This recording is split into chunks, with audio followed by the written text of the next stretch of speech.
Fala galera, boa noite. Tudo bem com vocês? Aqui quem vos fala é o seu amigo Roberto Júnior, do curso de Licenciatura Plena em Letras da Universidade Newton Lins, do quinto período da LET 052. E a partir de agora, você vai estar neste, que é o melhor podcast de literatura do Brasil. Ou do mundo. E por que não do universo? O Litera Soul. Isso mesmo, nós somos o Litera Soul, o podcast de literatura da LET 052, e que tem como proposta abordar a literatura de uma forma descontraída e inteligente.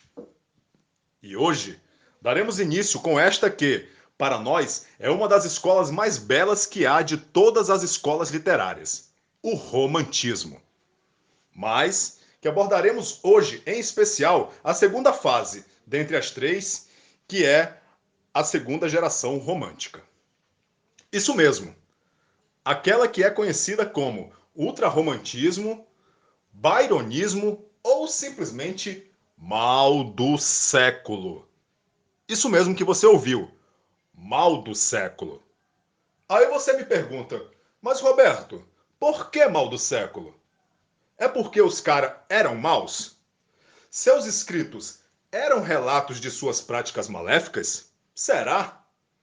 Não, não, não, não, não. Não é nada disso que você está pensando. Mas que os caras eram meio sombrios, isso eles eram. E que também os seus escritos deixaram um legado que chegou até os nossos dias. E isso, de fato, é bem real. E que influenciou e continua influenciando toda uma geração até os dias de hoje. E é sobre isso e muito mais que iremos falar a partir de agora no nosso podcast Litera Soul.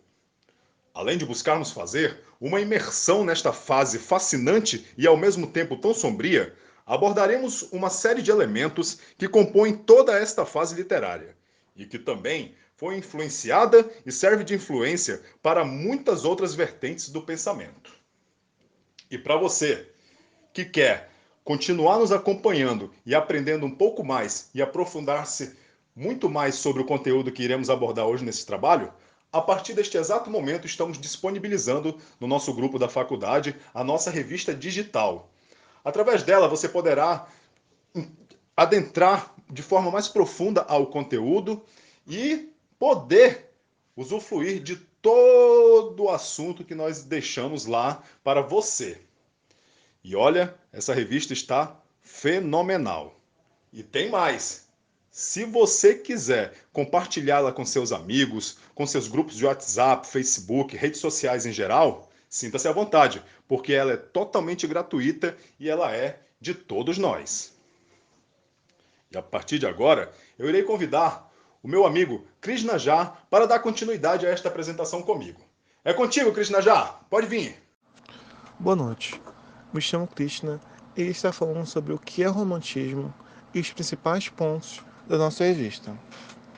O romantismo é subdividido em três gerações, são chamadas de gerações românticas no Brasil. A primeira geração é denominada como nacionalista ou indianista. A segunda geração romântica foi batizada como geração mal do século ou ultrarromantismo. E a terceira geração foi nominada como geração condoreira. Os principais pontos da nossa revista irão focar no conceito da misantropia, a segunda fase com os subtemas obras, autores e poemas, o romantismo, a música, as correntes filosóficas, o ultrarromantismo, os filmes, o escapismo, cultura asiática e egocentrismo. Vale ressaltar que nessa produção textual e nessa revista foi envolvido com os alunos José Roberto, Larissa Xavier, Emily Rios, Maria Gabriela, Tiago, Gabriel, Jorge Gama, eu que vos fala, Gisele, Rebeca Araújo e Lucas Ribeiro. Agora irei dar a voz para continuar com o nosso podcast, José Roberto. Valeu, Krishna. Muito obrigado aí pela sua introdução e pelos esclarecimentos que você nos dá. A partir de agora eu estou de volta aqui, o seu amigo Roberto Júnior. E, a partir desse momento, falaremos sobre um artigo que se chama Misantropia e Byronismo. um romance do mal do século. Esse artigo, ele vem como proposta justificar o nome da nossa revista, defendendo argumentos plausíveis para tal comparação e também, mediante suas definições, encontrarmos conceitos na misantropia e que, contraposto e comparados com o ultrarromantismo, podemos encontrar, sim, relação entre ambos e formar uma só vertente, o mal do século. Então, galera, nossa investigação dá-se início nos conceitos de que o que é misantropia? E o que é byronismo? Na misantropia, nós vemos os seguintes aspectos: repulsa pelo ser humano, a pessoa se sente desconfortável com a vida em sociedade, a antipatia para com as outras pessoas. Já no byronismo, é a linha de pensamento do poeta inglês Lord Byron, caracterizada pelo egocentrismo, narcisismo, pessimismo, angústia, pelo satanismo e tudo aquilo que é grotesco. Perceberam alguma coisa parecida aí nesse meio? Muita coisa igual mesmo, né? A partir de agora, então, nós vamos ver esses conceitos e tentar encontrar uma definição nesse meio. E dando continuidade nisso tudo que tomamos como base do que vem ser misantropia e byronismo, eu vou estar citando aqui uma máxima de um filósofo chamado Arthur Schopenhauer, que ele mesmo era um misantropo assumido. E a máxima diz o seguinte: a solidão concede ao homem intelectualmente superior uma vantagem dupla. Primeiro, a de estar só consigo mesmo, e segundo, o de não estar com os outros. Vemos nitidamente aí que as características daquilo que nós estamos tentando demonstrar nesse artigo faz todo sentido, correto? Então, a partir de agora, nós estamos também tomando como base o pensamento de Schopenhauer, pois ele tem tudo a ver com as definições às quais nós estamos tentando aqui nesse artigo repassar. E nós vemos também que, etimologicamente, o termo misantropia surgiu a partir da junção de duas palavras gregas, anthropos, que quer dizer ser humano, e misos, que significa ódio. Através de tudo isso aqui que nós falamos agora, nós vamos mostrar que a ligação da misantropia, comparado ao byronismo e ao ultrarromantismo, no caso que é o mal do século, nós vemos que tudo faz sentido. Ela possui depressão, possui a tristeza, a melancolia, ironias e sarcasmos. Todos esses são sentimentos que estão associados com a misantropia, mas que, no entanto, para os misantropos, essas condições não são consideradas essencialmente negativas. Os misantropos preferem permanecer em um estado de isolamento ou distanciamento social que pode ser interpretado como um ato depressivo. Será que vocês notaram alguma coligação com o ultrarromantismo? Porque quando nós fizemos a análise do que é o romantismo, o ultrarromantismo e tudo aquilo que compunha esse contexto ultrarromântico, nós vimos também que muitos desses escritores buscavam isolar-se, né? Se afastar de toda a sociedade para que assim pudessem dar continuidade aos seus escritos. Nós vemos também as coligações nos próprios escritos de Álvares de Azevedo, ao qual, quando ele vem mostrar na sua Noite na Taverna, toda aquela adoração satânica, né, ao que é o oculto e tudo mais. E essa ligação nós estamos encontrando aqui nessas definições. E agora eu retomo para que nós possamos continuar na nossa base agora do que é o byronismo, através de uma máxima do nosso Lord Byron, que é o expoente maior desse movimento. Ele diz assim: o ódio é um prazer mais duradouro. Os homens amam com pressa, mas odeiam com toda a calma. Bem real isso, né? Através desse conceito de Lord Byron, nós podemos entender o que vem ser o byronismo, porque este era um estilo de vida praticado entre os poetas da segunda geração romântica, relacionado ao poeta inglês Lord Byron, e suas características mostram uma forma particular de ver o mundo, um estilo de vida boêmia, noturna, voltada para o vício e os prazeres da bebida, do fumo e do sexo, e sua forma de ver o mundo, egocêntrica, narcisista, pessimista, angustiante e, por vezes, satânica. Então, partindo dessa ideia, nós vamos ter aqui algumas definições do que vem ser o ultrarromantismo.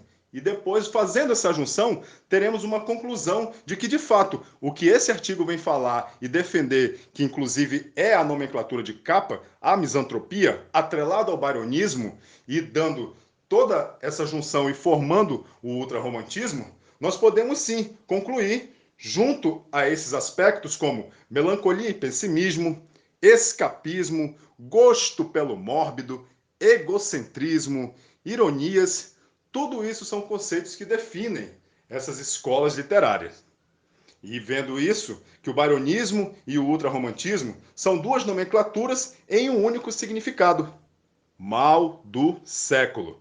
Isso mesmo, misantropia e byronismo são as duas forças existenciais e que existem no ultrarromantismo. Através disso, podemos concluir então que o que viemos defender hoje aqui, como misantropia, atrelado ao byronismo, faz sim sentido. Ambos representam o que é o mal do século. É isso aí, galera. Muito obrigado. Partindo agora para outro colega com outro artigo maravilhoso. Valeu, galera. Valeu, Krishna. É com você, meu amigo. Hã? O quê? Ah, quer dizer que ainda é comigo? Eu continuo? Ah, tá. Eu pensava que era outro, mas tudo bem. Vamos lá, então. A partir de agora, nós vamos falar o que é a segunda fase do romantismo, de fato. O romantismo, o mal do século e suas características. O sofrimento, a dor existencial, a angústia e o amor sensual e idealizado foram os principais temas da literatura produzida durante a segunda fase do romantismo. A publicação do livro Poesias, de Álvares de Azevedo, em 1853, foi considerado o marco inicial da poesia de inspiração gótica. Outros escritores também fizeram do ultrarromantismo seu projeto literário, entre eles Fagundes Varela, Junqueira Freire e Cassimiro de Abreu, fortemente inspirado pelo inglês Lord Byron, olha ele aí de novo, e pelo italiano Giacomo Leopardi, e pelos franceses Alphonse de Lamartine e Alfred de Musset. Nunca antes a poesia e a prosa brasileira haviam experimentado assuntos que alcançassem um grau tão elevado de subjetivismo, percorrendo temas como o amor e a morte, a dúvida e a ironia, o entusiasmo e o tédio. E também houve uma ruptura drástica com os padrões literários vigentes e também com os valores da sociedade, já que a literatura da segunda fase romântica afrontou o materialismo e o racionalismo burguês, desbravando zonas antológicas do subconsciente, apresentando temas pouco ortodoxos que foram capazes de causar repulsa e estranhamento na crítica literária e no público. A exacerbação de sentimentalidade e morbidez estão entre os aspectos que definem a estética ultrarromântica. Na obra de Álvares de Azevedo, considerado o poeta mais importante de sua geração, é comum encontrar expressões que transportam o leitor para um universo mórbido e depressivo. E é importante observar também o contraponto estabelecido com a poética de Augusto dos Anjos, tido como o mais original dos poetas brasileiros, aquele cujo gosto por termos científicos e pela escatologia influenciaram sobremaneira os poetas ultrarromânticos. Galera, para vocês verem, né? A partir desse momento a gente está agora entrando e abordando mais aprofundadamente sobre esse conteúdo. Olá, aqui é a Rebeca e primeiramente boa noite. Então, em meados de 1770 a 1780, teve início em toda a Europa, mas principalmente na Alemanha, um movimento denominado Tempestade e Ímpeto, que se opunha ao iluminismo vigente na época, que se utilizava da razão e da lógica como norte de suas ações. Os adeptos do movimento Tempestade e Ímpeto definiam o homem como um ser dominado por seus sentimentos e desejos.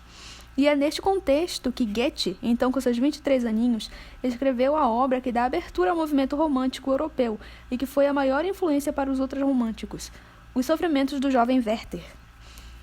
Foi um fenômeno na época de lançamento, virando moda entre os jovens, que viam Werther como um modelo a ser seguido.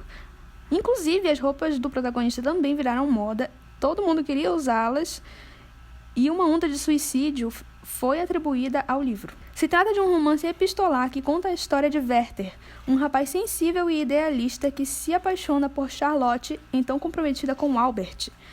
Werther se torna grande amigo do casal, e ao perceber que não pode atrapalhar a felicidade dos noivos, nem ter a mulher amada, decide se suicidar.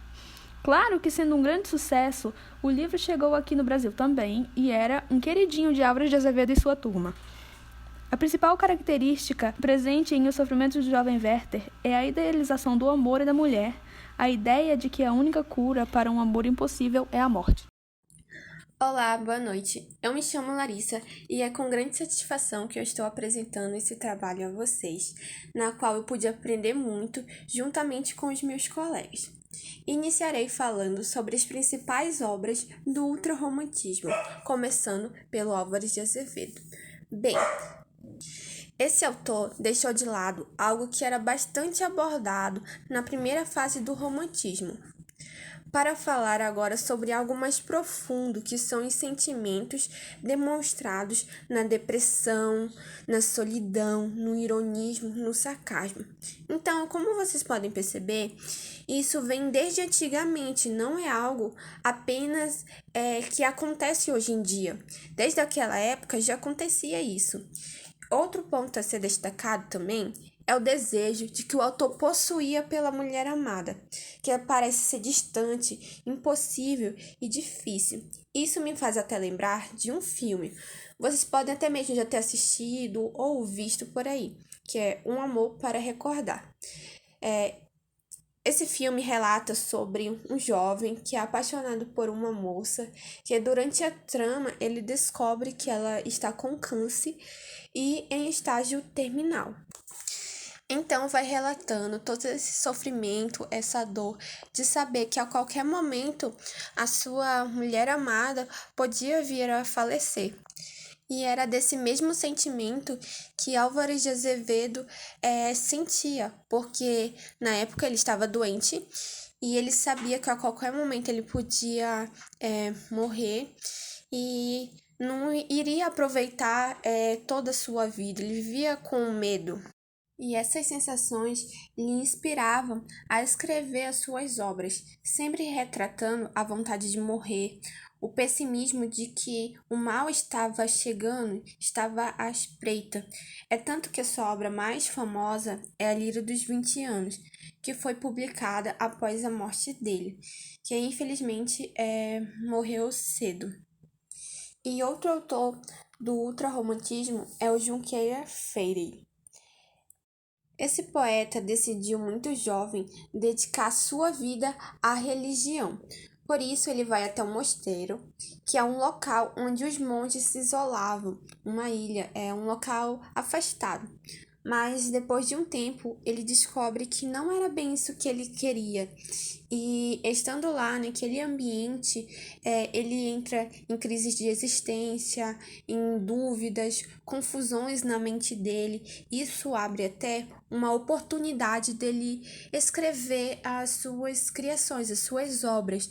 Foi uma porta na qual lhe inspirou a escrever suas grandes obras, dentre elas O Louco, expressando sempre a liberdade, diz que o espírito ele só teria paz, liberdade após a morte. E outro poeta do ultrarromantismo é o Casimiro de Abreu.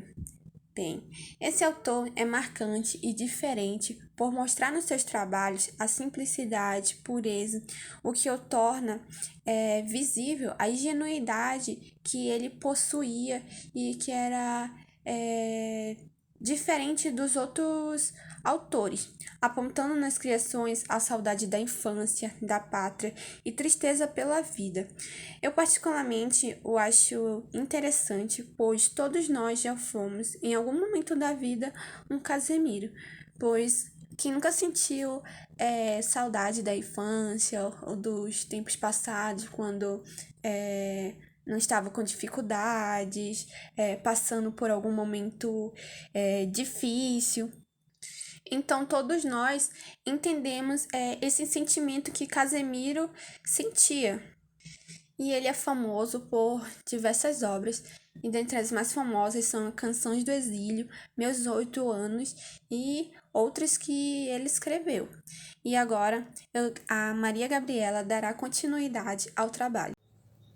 Olá, aqui é a Maria Gabriela e antes de iniciar o meu assunto, eu gostaria de dizer que eu estou muito feliz de estar aqui com vocês hoje, compartilhando meus conhecimentos e também adquirindo novos conhecimentos através dessa corrente literária, que é o romantismo, sendo mais específica, na sua segunda fase.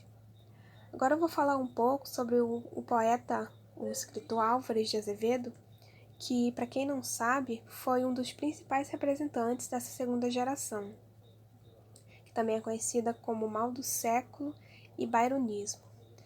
Byronismo, já foi enfatizado antes, é uma homenagem ao Lord Byron, que foi um poeta britânico que serviu de inspiração para Álvares e os demais autores dessa geração, que escreveram suas grandes obras por influência dele. Então, Álvares de Azevedo, ele era um jovem de vida boêmia, um jovem aventureiro. Ele tinha uma vida muito agitada. Ele frequentava bares, ele frequentava prostíbulos. Ele era conhecido como um homem da noite. Ele também frequentou a Universidade do Largo de São Francisco, que fica em São Paulo. Lá foi onde ele deu início às suas grandes obras. Lá foi onde tudo começou. Também era considerado um prodígio, ele era considerado um aluno exemplar. Era muito popular entre os professores e seus amigos. Ele sabia falar várias línguas também, ele falava francês, alemão, italiano. Inclusive, ele também traduziu vários clássicos da literatura. Enfim, depois de sua vida, do seu curto período naquela faculdade, ele descobriu que ele estava com uma doença muito comum naquela época, que era a tuberculose. E após ele descobrir essa doença, ele sabia que não tinha mais jeito para ele, ele sabia que era o fim. Então ele resolveu deixar a faculdade e ele se isolou, ele se entregou ao seu próprio tédio, onde ele escreveu suas últimas obras, incluindo um poema muito famoso dele, que é chamado Se Eu Morresse Amanhã, onde ele fantasia a sua própria morte. E agora, dando continuidade ao assunto, vou falar um pouco sobre Noite na Taverna, que, depois da Lira dos 20 Anos, é a segunda obra mais famosa do Álvares de Azevedo, que foi publicada no ano de 1855, 3 anos após a morte do autor, e serviu de grande influência para os outros autores dessa segunda geração, e também deixa sua marca até hoje, no coração dos típicos românticos e dos góticos. Bom, enfim, a novela ela é dividida em 7 partes, ela contém epígrafes e contém o nome dos personagens em cada um dos subtítulos, e dentro dela é encontrado o sentimentalismo, a morbidez, o saudosismo, características dessa geração do mal do século. E agora eu vou fazer um breve resumo da obra e vocês podem me acompanhar aí na tela. Em uma taverna cheia de bêbados e prostitutas, durante uma noite obscura, um grupo composto por 5 amigos se encontram para beber vinho e jogar conversa fora. Depois de muito bêbados e por conta de uma aposta, cada um dos amigos terá de contar uma história da qual fizeram parte. Mas o detalhe principal dessas histórias é que elas não são nada comuns. Muito pelo contrário, são histórias mórbidas, onde é narrado os mais bárbaros crimes que se possa imaginar, tais como assassinato, incesto, adultério, necrofilia e outros temas absurdos. O livro foi publicado póstumamente e causou um grande alvoroço naquela época, né? Obviamente ele não foi muito bem recebido, e também pode-se especular que essas histórias talvez foram escritas apenas para serem lidas por Álvares e os seus amigos, né? Talvez ele nem tinha essa intenção de publicar essa história, mas ela acabou sendo publicada. E agora eu encerro meu assunto aqui e passo para o próximo colega, que é o Tiago, e ele vai falar um pouco sobre a Lira dos 20 Anos. Tá. Gente, tudo bem com vocês? Bom, eu me chamo Thiago, tá bom? Bom, Boa noite a todos, espero que vocês gostem, né? O que eu vou falar aqui é um livro que foi importante naquela época, né? Que foi escrito nada mais nada menos por Álvares de Azevedo, tá bom? Bom, Álvares de Azevedo escreveu, né, este livro aproximadamente em 1831 a 1852, que só foi publicado, né, em 1853, e que a originalidade dele é o quê? Que ele foi um projeto, né, programado, né, com parceria. E quem seriam essas parcerias? Seria com Bernardo Guimarães e Aureliano Lessa, né, e que era chamado também As Três Liras, que só foi publicado após a sua morte, beleza? E deixa eu ver. O livro em si é o quê? É a lenda da morte prematura e da vida intensa, que deixa de ser um folclore e torna-se real na vida do Álvares de Azevedo. O autor de Lira, dos 20 anos, que por uma ironia do destino, viveu exatamente o quê? Esses 20 anos, né, dele, que ele herdou da Lira, como um retrato da sua própria veloz e curta existência. Bom, Álvares de Azevedo foi um poeta do movimento romântico que no final do século XIX ele encarnou perfeitamente o seu estado de espírito da época, né, que na qual o herói, né, vamos dizer assim, o maior modelo daquela época era quem? Lord Byron. Álvares era o quê? Era um mórbido frustrado, um jovem tuberculoso, né? Para quem não sabe, né? Naquela época ele estava sofrendo de tuberculose e que, né, já estava vindo a breve a morte dele. Beleza. E dessa forma, o que foi? Ele desejou na escrita e na poesia de toda a sua fantasia o que? O anseio das revoltas mais profundas e que mesmo que existisse algo nada real, né? Ficção, né, nas suas liras, o fato é que ele explorou todo o sentimentalismo e escuridão, que não só ele, porém todos os jovens que se encontravam naquele final de século, né, tão frutífero, né, para a lira brasileira, né? E beleza, né, no seu livro, né, o escritor conta que em versos excesso, né, que é tão presente na juventude, né, principalmente naquela época, né, que era o que repleto de sentimentalismo, angústias, como o platonicismo e a solidão e o saudocismo. Beleza? O que? Eles tentavam o quê? Além de procurar, o que ele procurava, que, né, além de procurar pela mulher amada, que quase sempre se mostra, né, inacessível. O que? O autor mostra naquele livro de forma melancólica e triste, como ele desejava que seu amor se colidisse, pelo menos nos seus sonhos, né? E tentava que se realizasse, nem que fosse nos seus sonhos.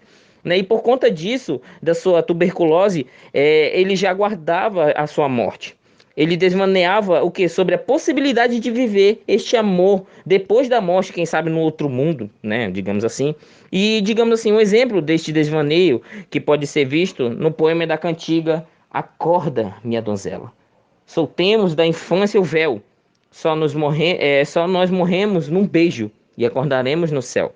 Vamos dizer assim, que nessa parte da lira, o autor ele aborda o quê? Uma outra fase da sua vida, né? Na qual todos os jovens e seus 20 e poucos anos podem se relacionar, naquela época, né, digamos assim, que na qual ressaltava na primeira vez, né? Sente-se o quê? Ele se sente numa parte de um grupo. E seus dias são o quê? Vividos dentro daquela boemia estudantil da capital paulista, né? Em meados lá do século XIX. Só que, no entanto, apesar das inúmeras distrações, ele se sentia vazio e preenchido por um tédio existencial, né? Infumigável. E já vamos ver que na outra parte, né, que ressalta no próprio livro, é o conceito do quê? O erotismo.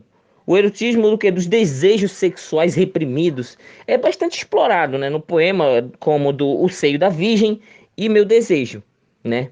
Porém, esses assuntos são retratados com o mesmo tom melancólico e sentimental que na primeira parte, né, como foi dito, mostrando que por mais que o autor tente escapar esses sentimentos aí que o sufocam todos os aspectos de da sua vida, inclusive o mais prático e físico, que também são retratados em algumas, né, de suas poesias. E digamos assim, que o livro, né, ele influenciou autores e artistas brasileiros, olha que bacana, né, que no entanto foi Belchior, né, que deixou o seu legado na MPB, cantando a sua paixão pelas próprias paixões da juventude, né, que protestou a mais famosa homenagem ao autor. Olha que bacana, né? Ele compôs a sua própria versão da Lira dos 20 anos, na qual ele colocou em seus versos o seu próprio vazio, o seu anseio, as desilusões mais íntimas, sabe? E que ele se deparou e observou os seus 20 anos, né? E segurando, é seguro notar a temporalidade, a veemência do texto de Álvares de Azevedo, que apesar de ter sido escrito no auge da melancolia, né, vamos dizer assim, e da morbidez do movimento romântico, ele também pôde ser compreendido pelos jovens do pulsante tuberculoso, né, no Brasil dos anos 70. Né? Então, gente, espero que vocês tenham gostado. Essa é a parte do livro que eu queria ressaltar, né? Que está por trás de tudo isso. Tá bom? Passo a palavra agora para o próximo. Obrigado.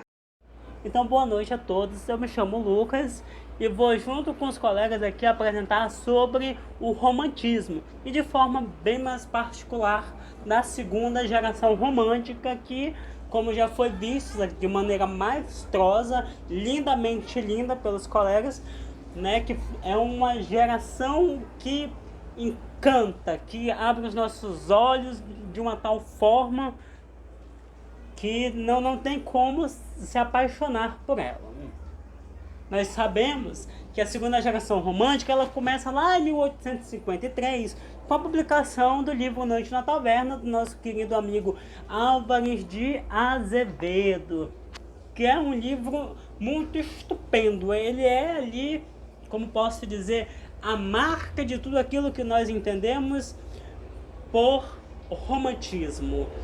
É a marca do que nós entendemos de ultrarromantismo, de byronismo, do sofrimento, da solidão, da melancolia, da idealização da mulher, do escapismo, de todas essas características que já foram anteriormente apresentadas.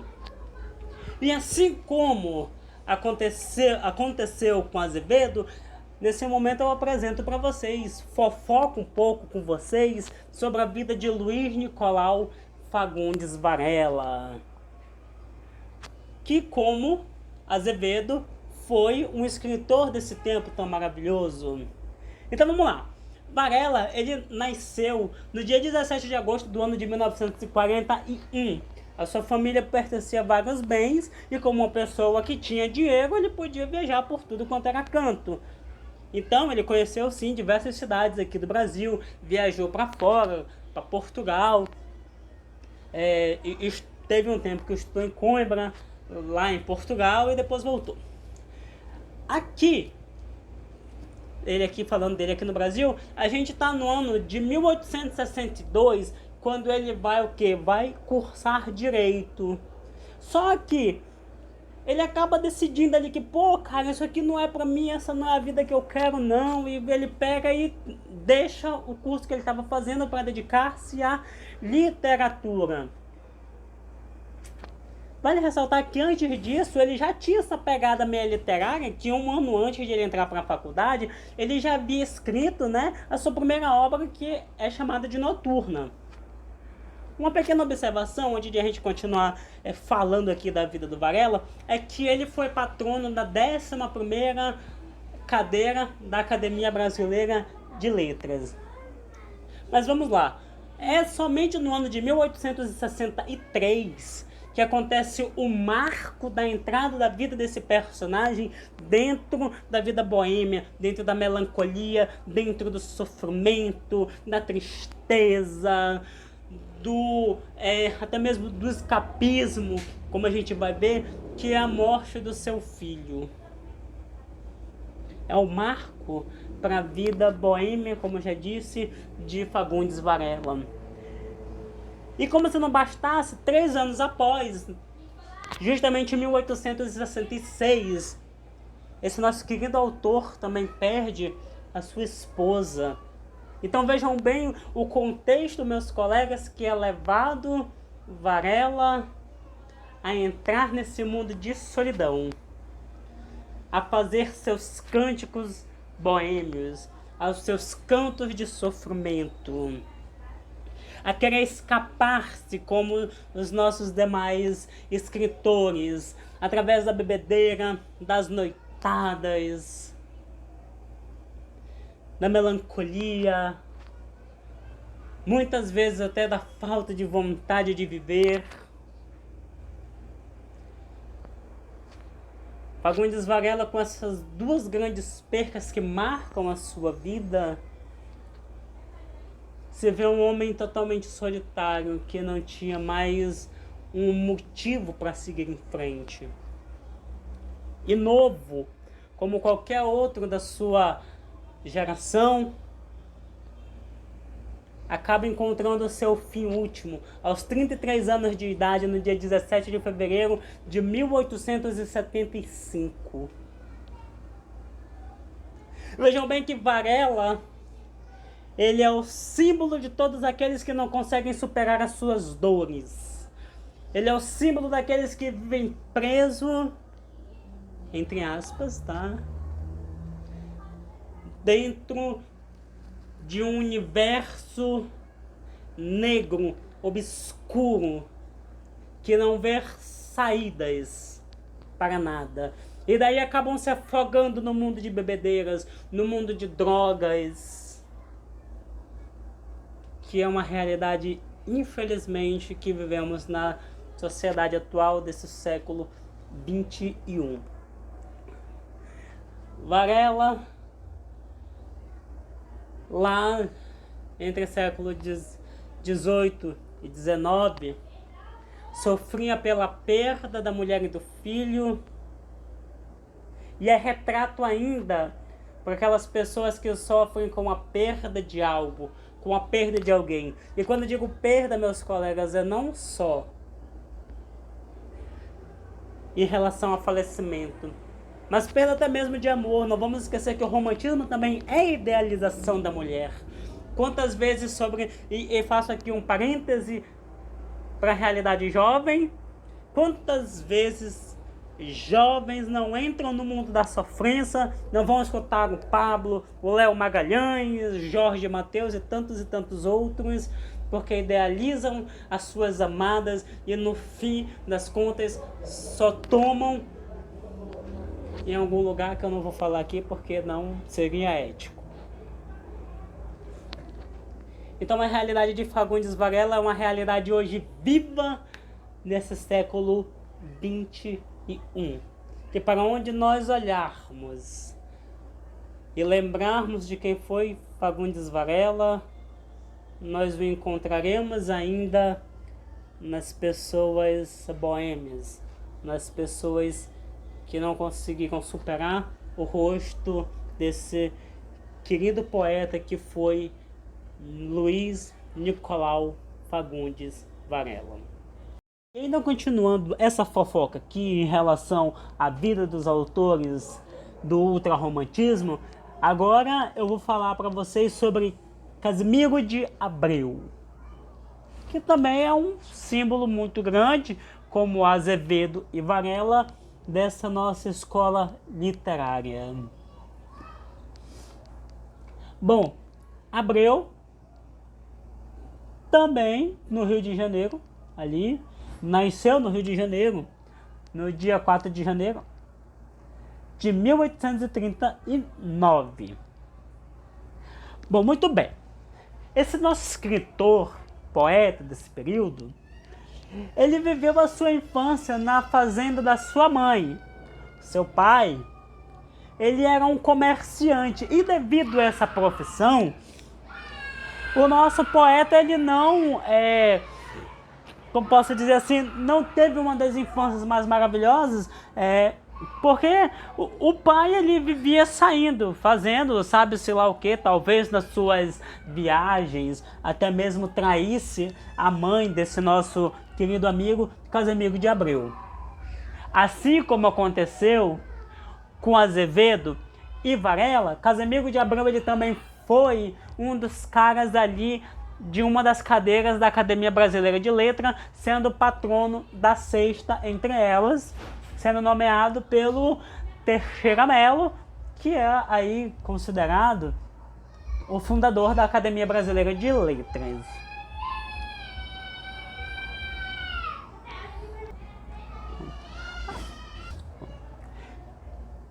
E como o pai era um comerciante, automaticamente o filho, à medida que ia crescendo, ia começar a seguir os passos do seu velho.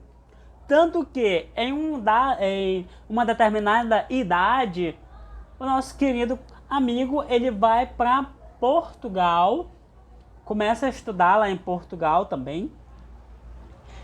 E vale ressaltar que essa vida de comerciante, pessoal, não agradava. Casamiro de Abreu, ele não gostava de ser comerciante. Ele, tava ali, eu tô aqui nessa bodega, mas eu meio que tô obrigado, é só mesmo por causa que o coroa quer e pronto.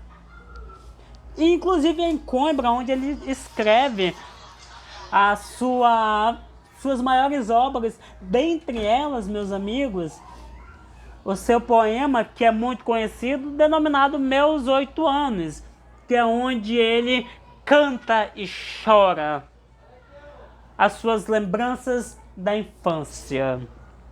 É onde ele coloca para fora, através de uma simples folha, o que havia vivido na fazenda materna junto à sua mãe. Certo? Então, o Casamiro de Abreu, por não ter, como posso dizer aqui, essa infância tão maravilhosa, quando ele chega na sua fase mais adulta, nós vemos essas lembranças do passado, nós vemos essa melancolia, esse choro. Não vamos esquecer que o romantismo ele também é o que? Escapismo. E escapismo muitas vezes não só do que é atual, mas como também daquilo que passou, como é o caso desse nosso amado autor que agora conversamos, certo? Então ele ia pra zona, ele ia pra bebedeira, ele passava noites acordado nas festas aí, para tentar livrar-se muitas vezes dos seus pensamentos que guardava dentro de si da sua mocidade. Em 1852, Abreu ele retorna para o Brasil, dizendo ele que para se dedicar, aí ao estudo do comércio, mas que nada. Ele queria mesmo era estar aqui na zona, no meio da literatura.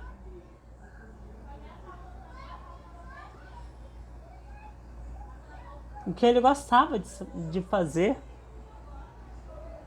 dedicar-se à literatura. E eu falei Coimbra, mas eu vou fazer aqui uma pequena observação. Não foi em Coimbra, foi em Lisboa que ele escreveu o poema dos Meus 8 Anos, que faz parte aí de um livro, de uma obra que agora eu não recordo para dizer a vocês. Bom, no ano de 1857,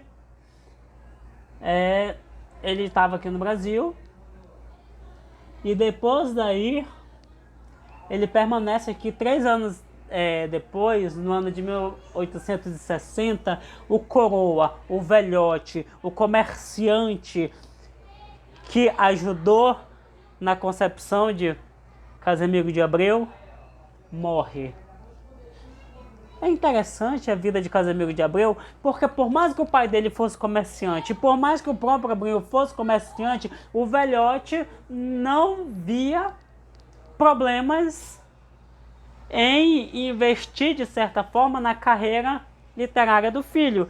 Ele pensava assim, que era um negócio que não tinha futuro, mas nunca se omitiu em relação ao que o filho queria fazer. E, infelizmente, 6 meses após a morte do pai, exatamente no dia 18 de outubro de 1860, foi a vez de Casamiro de Abreu a deixar esse mundo terreno. Assim como nós vimos no conto de Lord Byron, o fim último da pessoa, a morte. A diferença da história de Byron aqui para Casimiro de Abreu é que na história do Senhor Lorde, a pessoa, o personagem suicida-se, e aqui Abreu morre por uma doença comum da época, que era a tuberculose. E termino aqui fazendo uma comparação da infância de Casimiro de Abreu com algumas canções marcantes do século XXI, que é Faróis de Caboclo, do Legião Urbana, Pais e Filhos também, do Legião Urbana, que são duas músicas símbolos da juventude, muitas vezes santa, saudável, entre aspas, e à medida que vai crescendo encontra a perdição.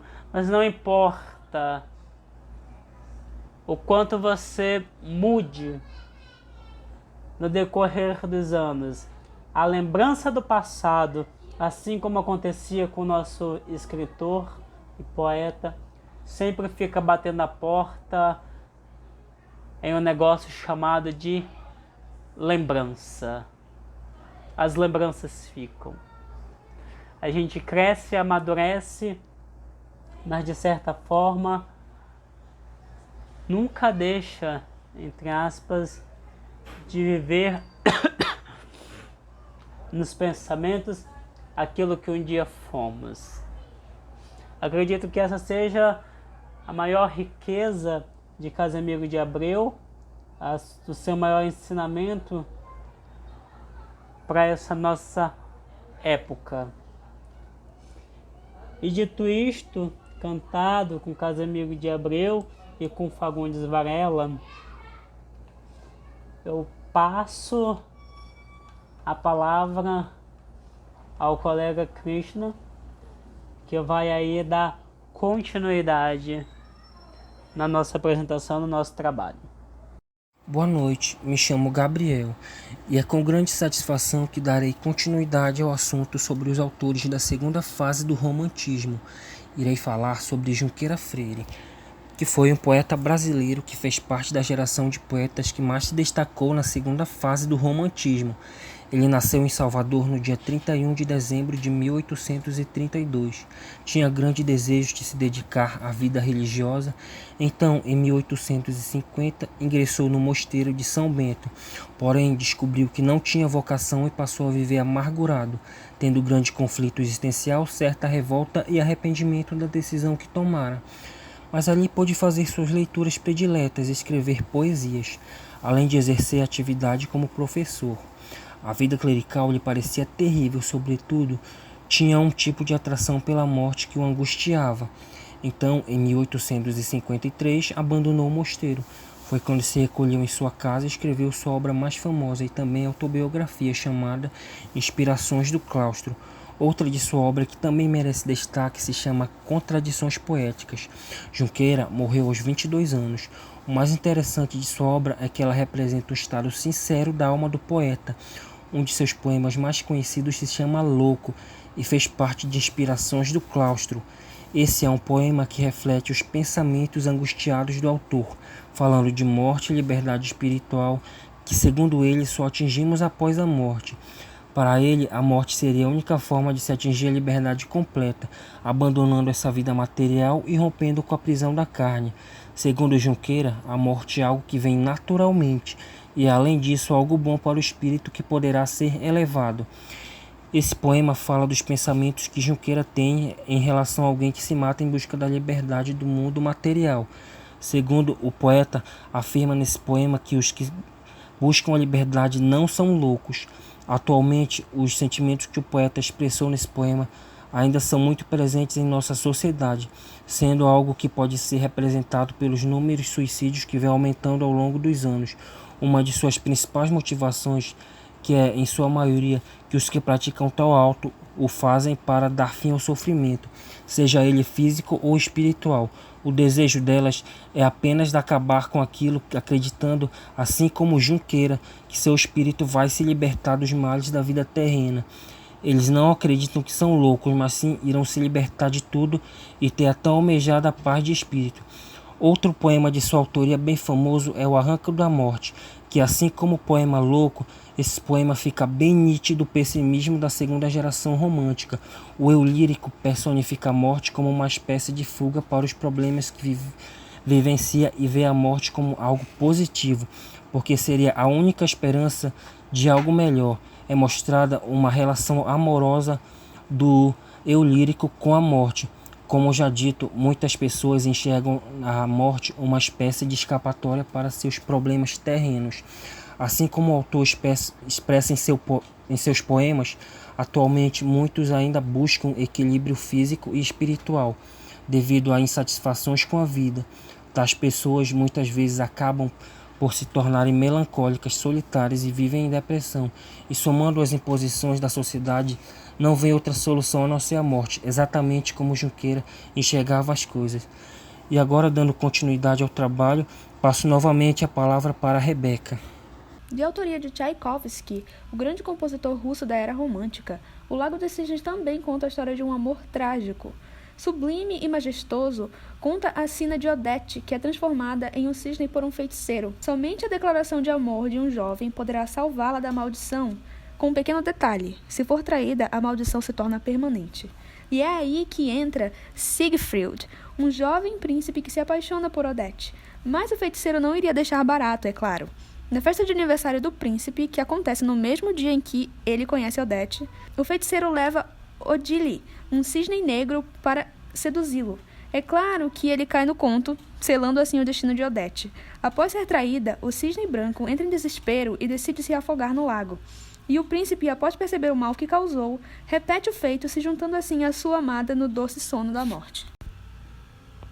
Eu acho que já ficou claro aqui que o ultrarromantismo possui as seguintes características: sentimentalismo exacerbado, pessimismo e uma certa melancolia, e etc. Isso te lembra alguma coisa? Se você foi um adolescente em meados de 2007, certamente sabe o que são os emos, onde vivem e como se alimentam. O emotional hardcore foi um movimento musical que misturava o punk, o rock e entre outros estilos, e trazia um quê sentimental para as letras das músicas, que até então tinham uma sonoridade pesada. Suas letras são emotivas e expressivas, confessionais e que exaltam o amor e também a depressão. Mas além de ser um estilo musical, foi também uma subcultura onde os jovens que se intitulavam emos tinham um gosto pelo mórbido, a solidão e até mesmo o suicídio. Os homens deixavam de ser a figura máscula usual e passavam a ser sensíveis e sonhadores, e que acreditavam que está tudo bem em demonstrar sentimentos, e é óbvio que homens podem chorar também e falar coisas do coração. Ainda nesse clima musical, vou falar agora um pouco sobre Lana Del Rey.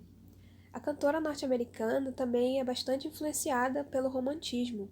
Ela ficou conhecida mundialmente através de suas músicas de atmosfera vintage e sombria, as quais trazem uma baita nostalgia através da musicalidade e através de suas letras, que exploram vários aspectos da cultura pop e da cultura cinematográfica dos anos 50 e dos anos 60, os quais ela tem uma grande afinidade, uma grande paixão, mesmo sendo uma época em que ela não viveu, que ela não presenciou, mas ainda assim ela considera muito aquela cultura e procura trazer nos seus álbuns.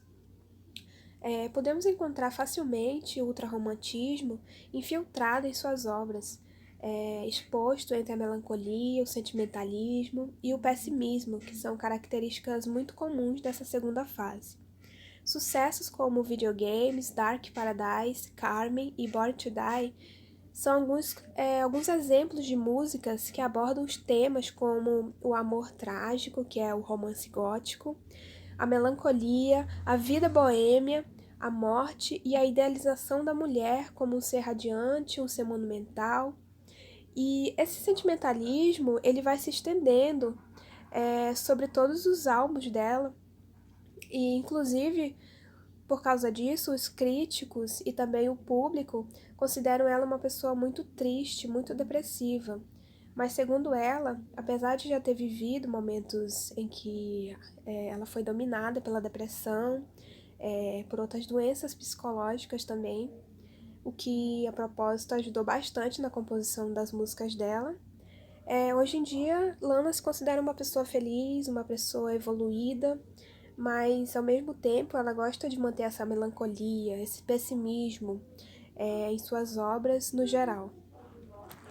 E agora eu vou passar a palavra para minha próxima colega, que é a Gisele, e ela vai estar falando o assunto dela.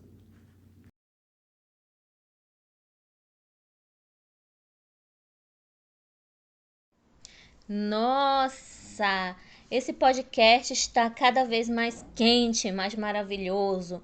E aí eu vou trazer para vocês o romantismo versus atualidade.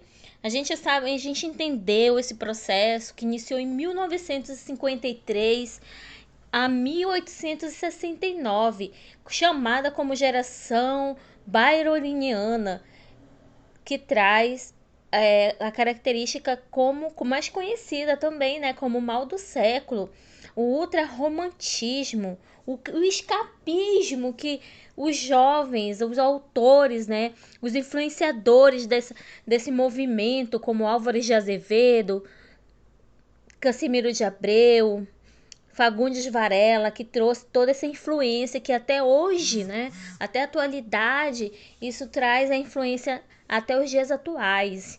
Que trazia o quê? O egocentrismo, o negativismo, a boemia, o pessimismo, dúvida, desilusão, tédio constante. Quem não tem tédio hoje em dia, né? Dando essa introdução sobre a segunda geração do romantismo, que é influenciada até a atualidade. Eu vou citar para vocês um exemplo, né, da cantora Pitty. Ela é compositora, uma ótima compositora, não menos conhecida como uma das roqueiras, uma cantora brasileira de rock, muito conhecida. E que o nome dela, a gente vai conhecer um pouco aqui da história da Pitty, Priscila Novaes. Ela é baiana, gente. Já pensou, Christian? Baiana. E aí uma baiana cantando rock, né? E aí ela se destaca no rock brasileiro, porém, ela tem uma história de vida justamente por influência da segunda geração baineroniana. E aí ela teve a criação livre, foi uma adolescente rebelde, e aí gerou o quê? Desse período da adolescência, bebeu, fumou, foi pra festa e tudo mais. Iniciou uma vida mundana. Houve separação dos pais, teve desilusão amorosa na vida dela, e tudo isso gerou o quê? Gerou um reflexo justamente de uma depressão. E aí essa depressão levou ela ao quê? A pensar em suicídio. Então ela colocou toda essa influência pessoal, toda essa marca, toda essa história que ela teve na vida dela na música. Compôs uma música, que é a música Pulso. A letra da música traz todo um processo depressivo que desenvolve a pensar no próprio suicídio para que aquela dor que ela sente interna realmente acabe. Que literalmente é a geração byroniana, que é justamente o mal do século que influencia até os dias atuais. Então essa sofrência toda não era uma característica só daquela época, mas refletida na atualidade final. Christian, Roberto, meus colegas, a gente vai dar continuidade aí nesse desenvolvimento que está ficando cada vez mais lindo e cada vez melhor. Então, como podemos fazer a comparação do ultrarromantismo com a música sertaneja? A música sertaneja, primeiramente, nasceu no interior da região do Sudeste e Centro-Oeste do Brasil. A música sertaneja, ou moda de viola, surgiu por volta de 1910. A sua melodia costuma ser alegre e dançante, mas suas letras traduzem angústias, anseios, esperanças, os amores e desamores, cantada principalmente no interior. É caracterizada pelas duplas. A música sertaneja tem admiradores por todo o país. No entanto, sabemos que a música sertaneja é dividida entre dois gêneros: o sertanejo raiz e o sertanejo universitário. O sertanejo raiz começou pela moda de violas tocada por homens trabalhadores, que expressavam seus sentimentos e que acabou ganhando espaço no gênero musical. Um desses músicos que ganhou sucesso foi o Cornélio Pires. Ele cantava música da roça, falava do seu dia a dia, e com isso ganhou vários discos. No entanto, no ano de 1990, alguns alunos universitários começavam a levar esse ritmo consigo. Levavam o ritmo sertanejo. No entanto, começaram a misturar com ritmos de pop, a rocha e o funk carioca. Com isso, nascendo o sertanejo universitário. O sertanejo universitário começou a ganhar muito sucesso com várias duplas. Por exemplo, Chitãozinho e Chororó, Zé de Camargo e Luciano, entre outros. No entanto, esse ritmo acabou caindo com outro nome, o brega. No entanto, o sertanejo universitário ganhou um ponto extra, a sofrência, o sertanejo de sofrência, que no ano de 2015, o Pablo, um cantor baiano, lançou a música Porque o Homem Não Chora, assim trazendo o sertanejo universitário em seu auge com o ritmo sofrência. Sabemos que a idealização da mulher é um dos pontos favoritos do ultrarromantismo, e sofrer por amor é outro ponto. Na música sofrência, sabemos que sofrer pela mulher que não te ama e que te deixou faz a música ser o que o pessoal gosta. Então essa é a comparação que podemos fazer com o ultrarromantismo e a música sofrência. E aí, pessoal? De volta aqui o seu podcast Litera Sou. E novamente eu aqui, Roberto Júnior, dando continuidade a este que é um dos trabalhos mais fantásticos de todos sobre o ultrarromantismo e o mal do século.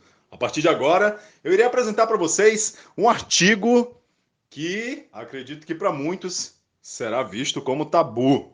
Isso mesmo, satanismo.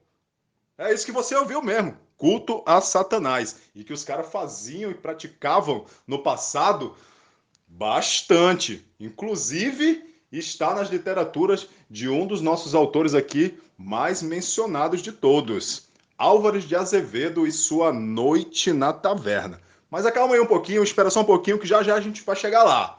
Primeiro nós vamos dar início falando sobre esse artigo que tem como título O Satanismo como forma de expressão literária do ultrarromantismo e suas influências na cultura underground do século XXI. O que é cultura underground? Cultura underground simplesmente é tudo aquilo que está no submundo da sociedade. Aquele tipo de cultura da qual poucos prestigiam, mas que tem um pequeno número que dá um valor enorme e que, na minha opinião, é de lá que surgem os melhores materiais. Nestes movimentos estão incluídos músicas, movimentos literários e um dos movimentos que é de maior expressão a nível mundial, o cinema. O cinema de terror, horror, que faz parte dessa cultura chamada underground. Dentro dessa cultura, nós vemos tudo aquilo que é obscuro, que se trata sobre vampirismo, monstros e tudo mais, e que tem as suas bases toda lá, no século XIX, onde mergulharam nessas escolas literárias, que está, inclusive, aqui no Brasil, interligada ao ultrarromantismo, o mal do século.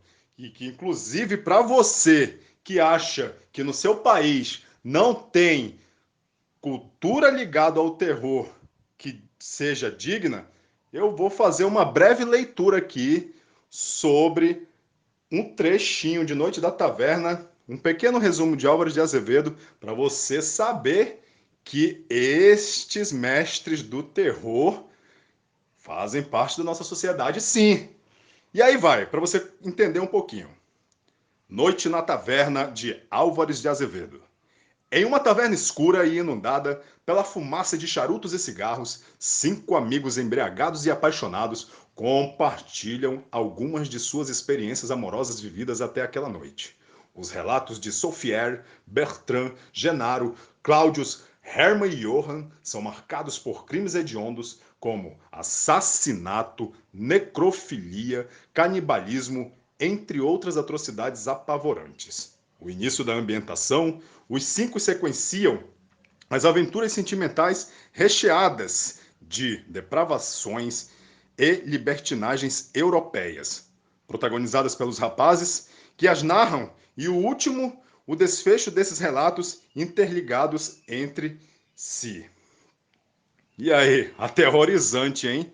E isso aqui que eu acabei de falar é simplesmente Made in Brasil, produzido pelo senhor Álvares de Azevedo, influenciado pelo poeta inglês Lord Byron.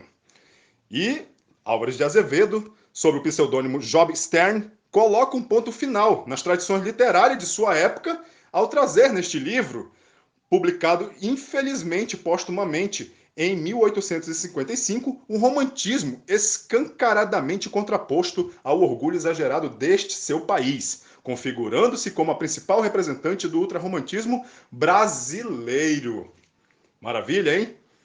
E para que nós possamos compreender melhor, eu vou estar encerrando agora aqui com este pequeno texto que faz uma síntese sobre tudo isso que nós falamos. E se você quiser aprofundar um pouco melhor, a nossa revista tem o conteúdo na íntegra e você vai aprender muito mais sobre isso. Vamos lá para o texto? O nome do texto é Enfim, é na morte que tenho mais esperança. No mais, podemos compreender que aquilo que se tem como subcultura na visão daqueles que não souberam o que é mergulhar nas entranhas das trevas e emergir na imensa agonia do que é viver na solidão, jamais terão a dignidade de se autoafirmarem seres dotados de cultura.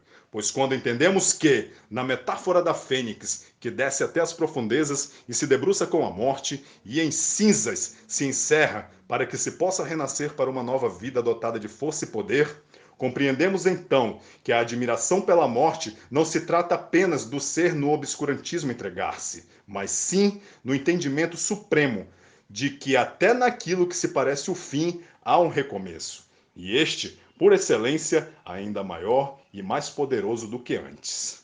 Valeu, galera! Obrigado a todos e é com você, Krishna! Valeu!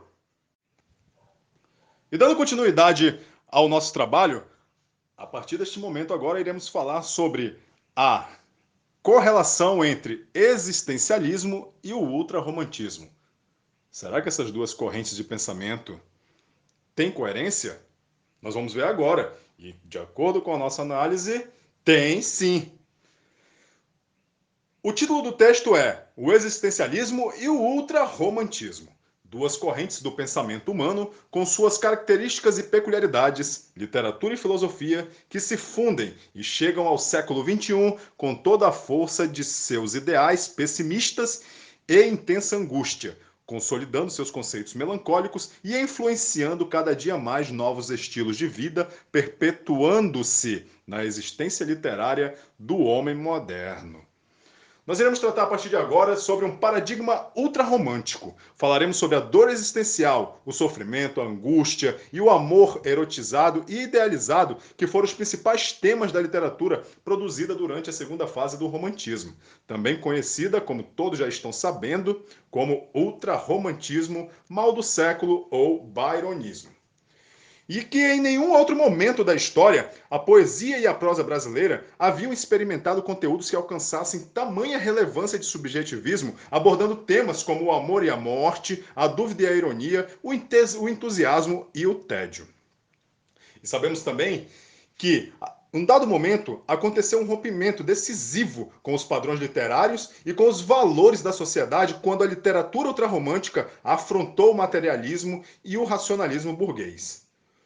E o ultrarromantismo é caracterizado pelo mal do século, mal este que se personifica em um estado de espírito depressivo, condicionando o indivíduo a um estado de total morbidez, tédio e desejo da morte, razão pelo qual seus adeptos optavam por se refugiar em lugares sombrios e úmidos, entregando-se assim definitivamente à vida boêmia.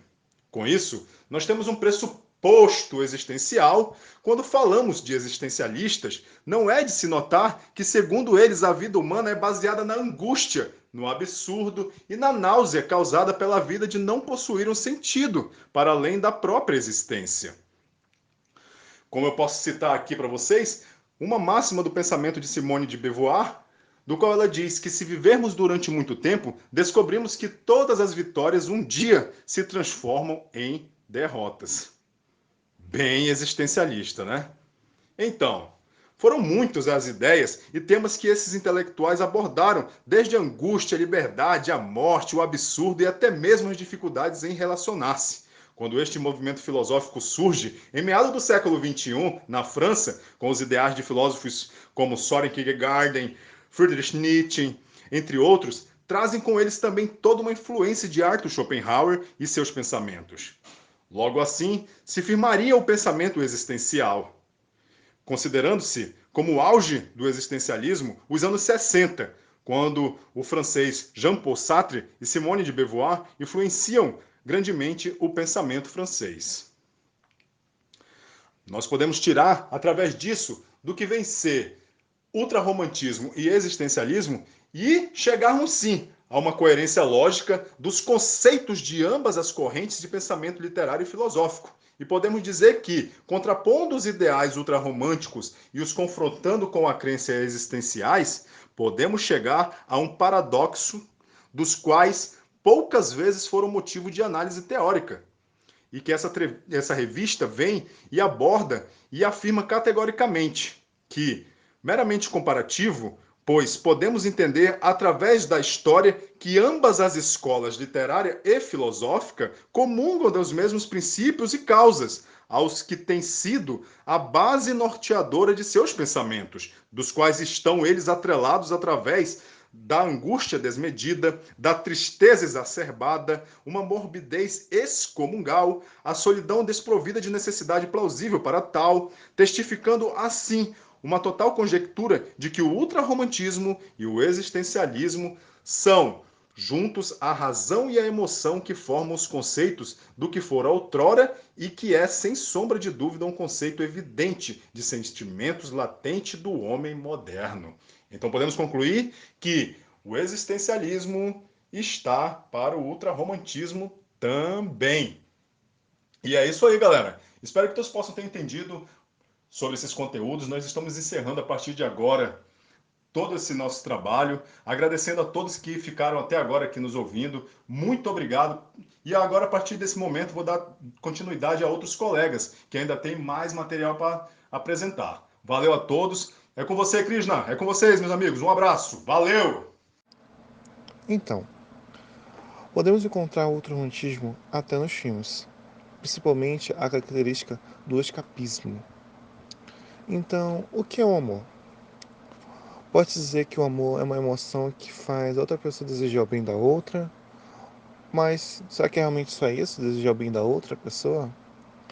Pois sabemos que a palavra amor existe vários significados e vários jeitos de amar para várias coisas. E muitas vezes, no ultrarromantismo, o amor se apresenta da seguinte forma, que na mente do poeta, o sentimento que ele vive pela outra pessoa, o amor que ele tem, é gigante, é um amor que ultrapassa barreiras. Mas muitas vezes esse amor é platônico, não é um amor correspondido. Podemos encontrar esse tipo de amor em 2 filmes que eu citei na revista. No filme 500 Dias com Ela e o filme Rir, ou Ela em português. Ambos têm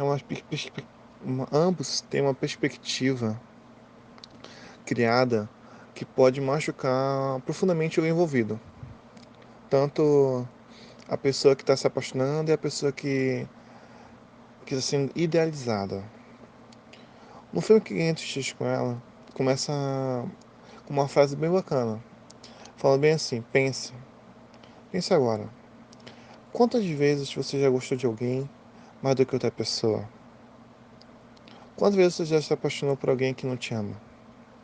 Isso já aconteceu com frequência e podemos aprender com isso, pois é algo que vive no nosso cotidiano. Isso é uma frase que diz no começo do filme. Nesse filme, o protagonista, chamado Tom, e a outra protagonista, se chama Summer, se conhecem numa empresa onde eles trabalham. Logo começa a se envolver, mas o Tom é um cara que ele é idealista, ele é sonhador, ele acredita que o amor, mesmo quando ele não existe. Mais diferente dele, a Summer, acredita que o amor não é algo assim. O amor é algo que tem mais lógica e é mais realista do que está acontecendo. No filme podemos ver que ele idealiza algo, ele sonha algo, ele pode dizer que cria ilusões na mente dele. Em várias cenas do filme, sem querer dar spoiler, ele dá para perceber que ela não tem um amor igual a ele. Ele idealiza o amor dela, ele cria situações que mirabolantes para deixar ela com mais amor por ele. No entanto, muita gente diz para ele que não é real, diz que aquele amor, ele não percebe os sinais. Dando um spoiler bem gigante, falando que eu não ia dar spoiler, mas acabei dando. No final do filme mostra que tudo meio que dá um flashback na mente dele. Que todos os encontros que eles passaram, as festas que ele ia, o que ele criava, a expectativa, não era igual à realidade. Entende? Então ele idealizou algo que não acontecia. No filme Rir, ou Ela, primeiramente eu vou dizer uma frase que dá para identificar o que esse filme vai falar. Essa frase, o que eu vou falar, é do Neto Montana. E a frase é assim: o amor não tem cor, o amor não tem rosto, o amor não tem classificação, o amor quem apenas amas sente. No filme Rir, ou Ela, o Theodore se apaixona por um sistema operacional chamado Samantha. O casal, composto por homem e máquina, é desenvolvido em outros filmes também, essa mesma temática. No entanto, nesse filme, é trabalhado no sentido que a Samantha começa a se envolver com ele, criar situações engraçadas, mostrando que ela é inteligente, ela é sexy, ela é interessada por ele. Resumindo, uma mulher perfeita. Esse é outro problema. Ela é um robô. Ela é uma mente artificial. Ela não existe. Podemos perceber que ele se apaixonou por um sistema operacional. Mas por que ele se apaixonou por isso? Ele tinha acabado de sair de uma relação da esposa dele. Ele se separou e ficou meio destruído. Ele entrou em depressão, ele começou a ficar melancólico. E com essa voz, ele começou a ter confiança. Começou a idealizar um relacionamento que podia acontecer só ouvindo uma voz. Porque o que ele se apaixonou foi por uma voz, uma inteligência artificial. Com isso ele começou a idealizar algo que não ia acontecer nunca. Ele começou a idealizar um amor, uma fuga da realidade. Ele estava tentando fugir da realidade que ele estava vivendo, aquela realidade triste, a depressiva, a melancólica. Na fotografia desse filme, podemos perceber alguns detalhes. Quando ele está feliz, a cor fica mais clara, fica mais reluzente. Em outros momentos, a cor fica escura, fica um tema mais, posso dizer, negro. Algumas vezes podemos perceber que ele usa a roupa para destacar um sentimento. No começo do filme, depois da separação tal, que é contada resumidamente, ele usa uma camisa vermelha, no meio de todo mundo cinza, a cidade cinza, a pessoa vestindo cinza, mostrando que ele ainda tem um amor por ela, só que a esposa dele não tem mais. Dando um spoiler do final do filme, essa voz que ele conversa some. Não vai ser um spoiler tão grande, mas vai ser um spoilerzinho. Some. E ele começa a entrar naquela melancolia de novo, porque ele perdeu a quem ele amava, mesmo sendo uma voz. Então, nesses dois filmes podemos perceber que o escapismo A fuga da realidade é presente, que mesmo algo não acontecendo ali, está ali. É um amor que os protagonistas sentem, mesmo não acontecendo, que é uma principal característica do ultrarromantismo. Boa noite, me chamo Jorge Gama, sou acadêmico do curso de Licenciatura na Língua Portuguesa e eu quero agradecer a oportunidade de estar neste trabalho com os meus colegas, aprofundando e aprendendo um pouco mais sobre o romantismo e o ultrarromantismo na segunda geração. Mas antes, quero falar sobre o ultrarromantismo, que foi um forte movimento da segunda geração do romantismo entre os anos de 1850 e 1870. As suas principais características é o egocentrismo, propensões depressivas, pessimismo, tendência de fugir da realidade e exagero no sentimento. Existem fortes influências desse movimento nas culturas asiáticas, sendo utilizadas diversas referências nas séries coreanas, que são os doramas, como por exemplo uma série chamada Beijo Malicioso, onde uma jovem com o seu amor não correspondido por um rapaz sofre diversas desilusões, e essa série faz menção ao pessimismo, onde os personagens geralmente não têm os seus amores compreendidos e também não correspondidos. Existem diversas outras ligações e referências dessa cultura asiática com o romantismo, tanto nas músicas pop coreanas, que faz menção ao egocentrismo, onde alguns grupos, músicas, bandas e cantores falam muito sobre si mesmo, fazendo alusão ao egocentrismo, para uma literatura do eu e não do mundo em si. Um dos autores da segunda geração do romantismo, Álvares de Azevedo, cita também característica de medo e obscuridade e até mesmo satanismo. Isso se aplica muito e faz diversas insinuações e citações nos animes japoneses, como por exemplo o Death Note, que relata a história de um rapaz que tem poderes de condenar pessoas segundo seu jugo e mata de acordo com a sua vontade aqueles que cometem crimes. Outro que cita muito sobre satanismo e obscuridade é o anime Yu Yu Hakusho, onde o jovem morre e vai até o inferno lutar contra demônios. As culturas asiáticas usam muito dessa cultura da segunda geração do romantismo e fazem muitas ligações a isso, o que atrai o público, fazendo essa junção de amores não correspondidos, depressão e satanismo, obscuridade e o egocentrismo e etc. O que conclui que o romantismo está ligado nas mais diversas culturas e sendo usada para até os dias atuais. Eu agradeço a oportunidade por ter trabalhado com os meus colegas neste trabalho e agora eu passo a palavra a Emily. Boa noite, gente. Tudo bom com vocês? Aqui quem fala é a Emily. E eu tô muito feliz de poder estar participando desse podcast com vocês, de a gente poder estar agregando mais conhecimento e valor para nossa vida, né? Que é de extrema importância para o crescimento pessoal de cada um. E assim, nos artigos que eu escrevi, eu quis fazer uma associação com música, né? Porque a música é algo que eu gosto pra cacete, gosto muito, tipo a palavra. E acredito assim que não tenha um ser humaninho aqui no meio que diga que odeia música, que não escuta música, que não gosta. Acho que todo mundo gosta, né? E eu escolhi um estilo musical pra linkar com ultrarromantismo. Foi o sertanejo, não só pelo fato de sertanejo ser um dos estilos musicais mais escutados, mas porque eu gosto pra caramba de sertanejo. Nunca mais tomar uma ouvindo sertanejo, melhor ainda. Quem não gosta, né, gente? Vamos ser sinceros aqui. E eu escolhi uma música que ela transpira sofrência, porque hoje em dia o sertanejo transpira sofrência, sinônimo de sofrência, né? E sofrência tem muita relação com o ultrarromantismo. Porque os autores da época, eles exteriorizavam ali nas obras deles o que eles estavam sentindo, o que eles estavam vivenciando ali. E, como a gente pôde observar anteriormente, existem inúmeras características que remetem a questões pessoais do autor, né? Como autodepreciação ali, como a tentativa de fuga da realidade, tentar fugir ali daquela dor, daquela angústia que possivelmente ele estaria ali vivenciando, né? E a gente pode ver isso claramente na vida dos autores e naquela época. E trazer pra cá e linkar com a realidade de hoje em dia, né? Eu escolhi Largar das Traças e eu vou ler aqui pra vocês um pouco da música, né? Pra gente poder conseguir fazer uma analogia aí.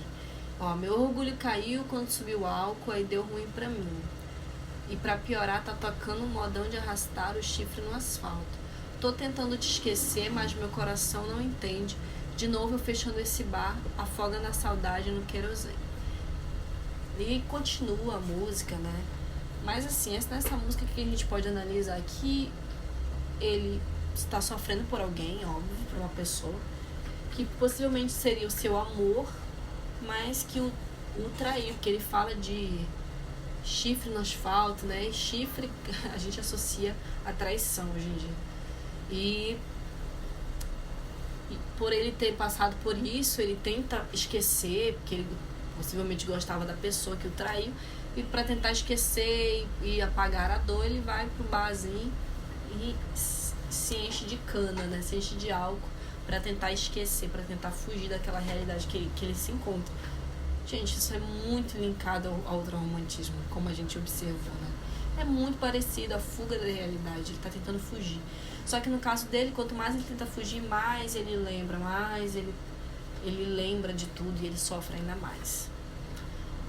E isso é algo que a gente pode observar, que isso pode chegar a um nível extremo, né? Existem pessoas que chegam a se suicidar por conta de uma traição, de um amor, é terrível, né? Essa situação.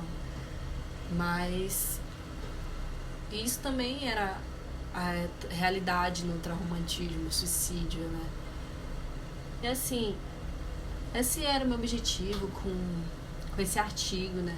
Fazer essa analogia de trazer de um tempo antigo para comparar com agora, né? Com a atualidade, e ver o quanto que ainda é algo tão moderno, tão contemporâneo, né? Tão atual. A arte é incrível por isso, né, gente? Pelo menos eu penso assim, não existe, ela é atemporal. Por mais que tenha ocorrido numa determinada época e ela tenha surgido por conta de um contexto, por conta de algo do momento, mas ela consegue atingir o futuro, as gerações futuras, né? Como atinge a nossa vida hoje em dia. E como a literatura, a arte hoje em dia talvez vá atingir lá futuramente a vida de outras pessoas, né? E cara, eu gostei muito, muito mesmo de falar do ultrarromantismo, de estudar sobre o ultrarromantismo. Eu me identifico muito e eu gosto disso, de ler algo e eu, caraca, consegui me introduzir ali dentro e ver que aquilo é como se fosse a minha realidade, entendeu? Então é isso, gente. Pra quem gosta de sofrência, agora aquela, né? Porque muita gente às vezes critica, né, as músicas da atualidade, que não tem muito conteúdo, que não tem muita coisa, mas a gente conseguiu encontrar um conteúdo muito bom nessa música, né, gente? Obrigada pela oportunidade de poder falar. Obrigada mesmo, gente.